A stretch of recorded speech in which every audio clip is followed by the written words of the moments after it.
జగదుత్పత్తి మొదలుకొని వధింపబడి ఉన్నా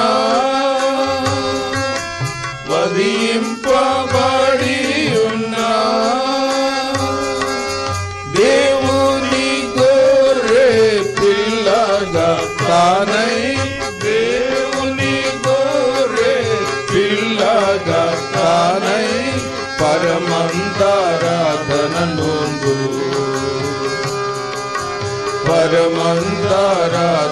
నొందు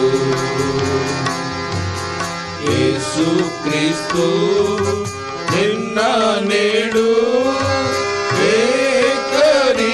ఏకరీతిగానే ఉన్నాడు యుగ యుగముల వరకు తానే ఒక్కటే రీతిగా నుండును యుగ యుగముల వరకు తానే ఒక్కటే రీతిగా నుండు